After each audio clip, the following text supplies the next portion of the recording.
Everybody, thanks for joining me. Before we get started, please go ahead and click subscribe to my channel to keep up with all of my latest investing and personal finance content. And check out the link you see on your screen right now for a message from our sponsor, The Motley Fool, where you can get the top 10 stocks to buy right now. One of the most common questions I've been asked lately is how long are high mortgage rates going to last? How long is it going to cost more to finance a car? How long are interest rates going to stay high? So I don't have a crystal ball. Even the best economists, which I am not one of the best economists in the world, I'm a certified financial planner, don't have a crystal ball and they don't can't tell you for sure what interest rates are going to do next year. Even the Federal Reserve that makes interest rates, their members can't tell you with 100% accuracy what interest rates are going to do next year. But having said that, there are a few thoughts I have, and then I can offer my own predictions on where interest rates are going to go in 2023. Number one, I think inflation is already more under control than the market seems to be giving it credit for. So, when you see the headline inflation number, for example, in November, we saw the inflation rate was 7.1%. That is year over year. That means consumer prices as a whole are 7.1% higher than they were at this point last year. When you look at the month over month, as in how much our price is still rising, it's much, much lower.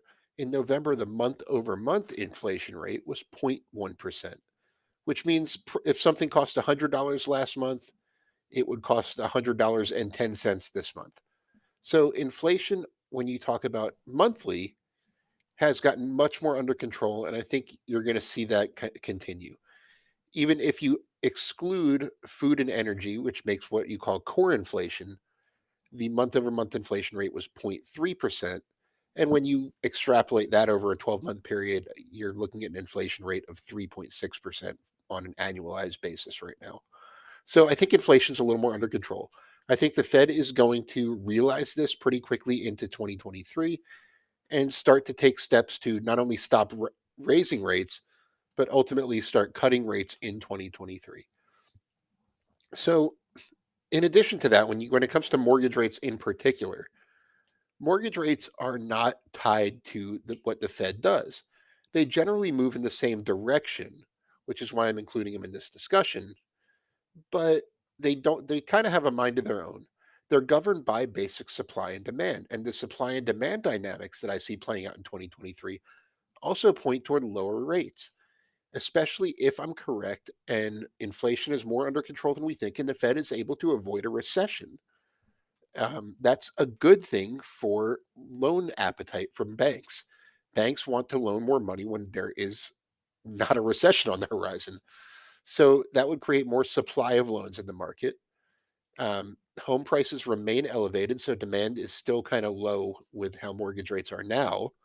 So higher supply of loans combined with the historically low demand for loans we're seeing right now could push interest rates down. That's kind of a simplified way of describing the economics of it.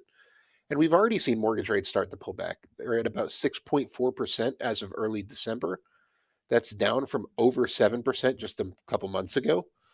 And they're likely to drop further because of this recent inflation data that we saw come out.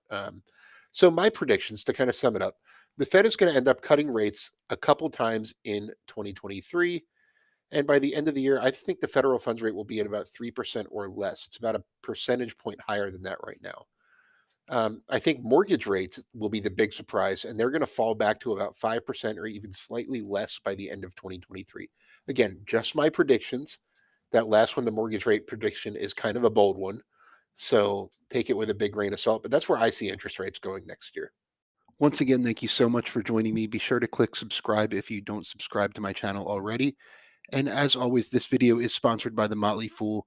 Be sure to visit www.fool.com/Frankel to receive the top 10 best stocks to buy now.